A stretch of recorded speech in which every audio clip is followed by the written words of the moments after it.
Yes.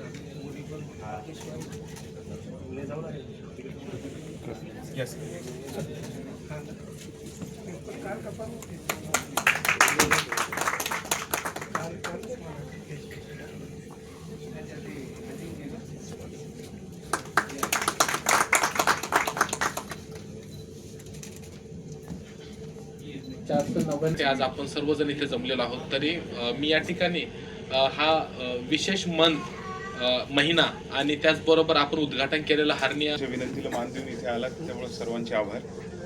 मी थोडंसं यायला मला उशीर झाला केसमुळे, त्याच्याबद्दल मी सगळ्यांची माफी मागतो. आपण ह्या हर्निया मंथबद्दल मी थोडंसं ब्रीफली सांगेल, जास्त तुमचा वेळ घेणार नाही. हर्निया कॉमन प्रॉब्लेम आहे. 20% जनतेला हर्नियाचा धोका हा आयुष्यभरामध्ये असतो. प्रत्येक 100 20 लोकांना हर्नियाचा प्रॉब्लेम होऊ शकतो थ्रू आउट द लाईफ.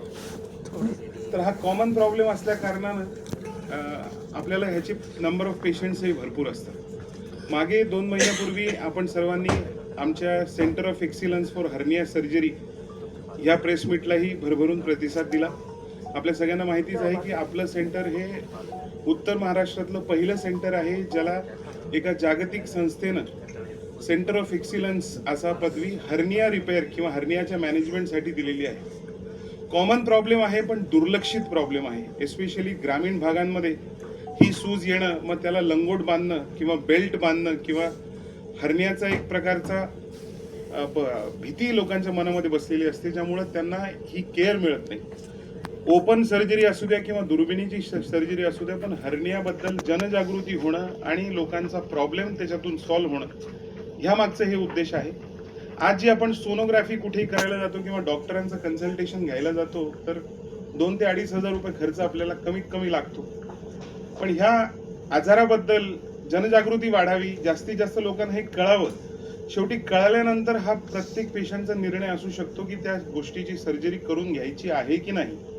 पण आपण पॅकेज कमी 500 रुपयांमध्ये डॉक्टरचं कन्सल्टेशन ॲज वेल एज सोनोग्राफी ठेवण्यामागचा उद्देश आहे की पेशंटला ह्याबद्दल माहिती मिळायला पाहिजे. त्यांना कळायला पाहिजे कुठलंही डिसिजन जेव्हा ते घेतात तेव्हा ते इन्फॉर्म्ड डिसिजन असलं पाहिजे. त्यांना माहिती असलं पाहिजे की ठीक आहे, मला हा आजार आहे, डॉक्टरांनी मला असा सल्ला दिलेला आहे, त्यानंतर मी ऑपरेशन करीन, गावाकडे करीन, नाशिकमध्ये करीन, कुठल्या अमक्या हॉस्पिटलमध्ये करीन. पण तो कॉन्शियस निर्णय असतो. आपल्या अनफॉर्च्युनेटली देशामध्ये दुर्दैवाची गोष्ट अशी आहे की ग्रामीण भागामध्ये अजूनही वैद्यकीय सेवा चांगल्या पद्धतीनं पोहोचलेली नाही. समज गैरसमज खूप आहेत. कोणी म्हणतं मी शेकून देतो, कोणी म्हणतं मी मलम लावून देतो, कोणी म्हणतं मी लंगोट बांधून देतो, आणि त्याच्यातून होणारे कॉम्प्लिकेशन्स आम्ही डे टू डे बेसिसवर बघतो. किंवा एखाद्या स्किल्ड डॉक्टरनी केलेली सर्जरी वर्सेस एखाद्या बोगस डॉक्टर, जी टर्मिनॉलॉजी आपण वापरतो, अशाने केलेली सर्जरी, ह्याच्यामध्ये आउटकममध्ये फार मोठा फरक पडतो. आणि हा फरक, हे कॉम्प्लिकेट झालेले पेशंट नॉर्मली हर्नियाला लागलेल्या चार्जेसपेक्षा 4 पट जास्त चार्जेस भरून हॉस्पिटलाइज होतात, 15-15 दिवस थांबतात. त्यामुळे ह्या कॉमन डिसऑर्डरबद्दल कुठेतरी अवेअरनेस निर्माण करण्याचा हा प्रयत्न आहे. याला पूर्णपणे साथ आमच्या मॅनेजमेंटने आम्हाला दिलेली आहे. नाहीतर एवढ्या मोठ्या कॉर्पोरेट हॉस्पिटलमध्ये एवढे पॅकेजेस करणं ही सोपी गोष्ट नाही. पण अनुप सरांचा पूर्णपणे सहकार्य असतो, सगळ्या टीमचं सहकार्य आहे. आणि तुम्ही इथे आल्याबद्दल परत एकदा धन्यवाद. ही माहिती जास्तीत जास्त लोकांपर्यंत पोहोचावी की ह्याच्याबद्दल, हर्नियाबद्दल आपण हा पूर्ण मंथ काम करणार आहोत. कामाचा उद्देश एवढाच आहे की पेशंटला इन्फॉर्म्ड डिसिजन घ्यायला आपण मदत करूया. पेशंटनी कुठं ऑपरेशन करायचं, कधी नाही करायचं, हा त्याचा प्रश्न आहे. पण त्यांना डायग्नोसिस करून देण्यामध्ये आणि योग्य सल्ला देण्यामध्ये कदाचित जर आम्ही ते काम पूर्णपणे करू शकलो तर ह्या महिन्याचं किंवा ह्या कॅम्पचं यश आहे असं मी समजतो. धन्यवाद. जो टीम आहे त्याच्याबद्दल जर आपण विचार केला, डॉक्टर संदीप सबनीस सर आहेत, त्यानंतर डॉक्टर प्रखर गुप्ता सर आहेत, डॉक्टर उर्विक पाटील सर आहेत. ही संपूर्ण टीम मिळून त्या ठिकाणी सर्व रुग्णांना या ठिकाणी बघत असते. आणि या विशेष महिन्यात रुग्णांना तज्ज्ञ सल्लामसलत, आवश्यक तपासण्या, अत्याधुनिक लॅप्रोस्कोपिक शस्त्रक्रिया या सर्व सुविधा एकाच छताखाली म्हणजे अशोका मेडिकल हॉस्पिटल नाशिक या ठिकाणी उपलब्ध आहेत. आणि जसं की तुम्ही ऐकलं 499 मध्ये त्या ठिकाणी कन्सल्टेशन आणि USG म्हणजे रुग्णांना त्या ठिकाणी डॉक्टरांना दाखवता येईल आणि USG ही जी सोनोग्राफी तपासणी आहे ती पण होईल.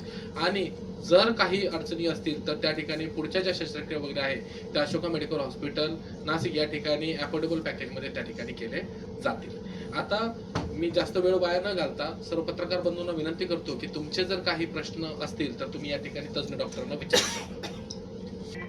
सरकारने आतापर्यंत सिव्हिल हॉस्पिटल किंवा मेडिकल कॉलेजेस पुरतं मर्यादित ठेवलेलं आहे. शेवटी त्यांचा उद्देश असा आहे की सिव्हिल हॉस्पिटल सारख्या ठिकाणी जिथे आज मेडिकल कॉलेज झालंय तिथे पीजी स्टुडंट आहेत, तिथे विद्यार्थी आहेत, तिथे इंटर्नशिप करणारे लोक आहेत, ह्यांनाही कुठल्या तरी सर्जरीचं एक्सपोजर झालं पाहिजे. त्यामुळं मोठमोठ्या सर्जरींबद्दल योजनेमध्ये तुम्हाला बायपास सर्जरी अशोकामध्ये आपल्याकडे होते, सह्याद्री हॉस्पिटलमध्ये होते किंवा आणखी तत्सम जे मोठे हॉस्पिटल आहेत तिथे होते. पण हर्नियासारखी सर्जरी ही गव्हर्नमेंटने अजूनही सिव्हिल हॉस्पिटल किंवा मेडिकल कॉलेजेस पुरती मर्यादित ठेवलेली आहे. हर्निया होण्याची प्रमुख कारणे काय असू शकतात? सर, हर्निया होण्याचं मुख्य कारण म्हणजे वीकनेस आहे. स्नायूंचा वीकनेस ज्याला आपण म्हणतो. त्याच्यामध्ये दोन मुख्यत्व भाग जर आपण बघितले तर जांघेमधला वीकनेस हा पुरुषांमध्ये जास्त कॉमन होतो जसं 50 नंतरच आपलं वय वाढायला लागतं, कारण तो एक एरिया ऑफ नॅचरल वीकनेस असतो. स्त्रियांमध्ये जर बघितलं तर बेंबी जवळचा हर्निया जांघेमधल्या हर्नियापेक्षा जास्त कॉमन आहे. एस्पेशली प्रेग्नन्सी नंतर पोटाची भिंत जरा स्ट्रेच होते. आणि अगेन मी म्हटल्यासारखं जे प्रेग्नन्सी झाल्यानंतर व्यायाम शिकवले गेले पाहिजे ते बऱ्याच ठिकाणी शिकवले जात नाहीत. अजूनही सगळ्या डिलिव्हरीज इन्स्टिट्यूशनलाइज होत नाहीत. त्याही होत असतील तरी डॉक्टर आणि रुग्ण यांच्या नंबरमध्ये इतकी तफावत आहे की प्रत्येक पेशंटला समजून सांगायलाही डॉक्टरना वेळ भेटत नाही की तुम्ही प्रेग्नन्सी नंतर काय व्यायाम करावे जेणेकरून तुमच्या पोटाची भिंत पूर्ववत किंवा मजबूत राहील आणि हर्नियाची रिस्क कमी राहील. पण मेन रिझन हा वीकनेस आहे. काही पेशंट्स मध्ये सर्जरी नंतर हर्निया होऊ शकतो. जसं सुरुवातीच्या काळी सगळ्यात सर्जरी ओपन व्हायच्या आणि ओपन सर्जरी केल्यानंतर तिथे जर जखम पिकली, त्याच्यामध्ये इन्फेक्शन झालं, जखम भरायला उशीर लागला तर तिथे जो हर्निया होतो त्याला आपण इन्सिजनल हर्निया म्हणतो, म्हणजे इन्सिजनशी संबंधित असा हर्निया. बाकी काही रेअर हर्नियाचे प्रकार असतात जे पोटातनं छातीमध्ये, छातीमधनं पोटामध्ये किंवा वेगवेगळ्या ठिकाणी होऊ शकतात. Yes sir. अम्बिकल हर्नियाचं जे प्रमाण आहे ते काय महिलांमध्ये जास्त आहे, पुरुषांमध्ये? अम्बिलिकल हर्निया महिलांमध्ये तसा जास्त आहे सर. पण आता आपण जशी जशी ओबेसिटी बघायला लागतो, ऍक्च्युली कसं आहे, अम्बिलिकस अगेन प्रत्येकाची नाळ जी आहे ती अम्बिलिकस मध्ये जोडलेली असते आणि त्यामुळे त्या एरियामध्ये थोडासा वीकनेस हा नॅचरली प्रत्येकाला असतो. जसं जसं ओबेसिटीचं प्रमाण वाढत चाललंय तसं पोटातलं प्रेशरही वाढत चाललंय.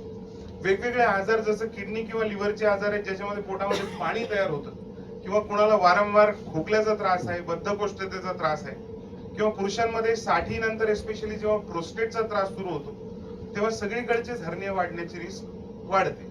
त्यातल्या त्यात अम्बिलिकस आणि इंग्वायरल म्हणजे जांघेमधले दोन्ही बाजूची हर्निया हे ह्या गोष्टींमध्ये आपल्याला कॉमनली दिसतं.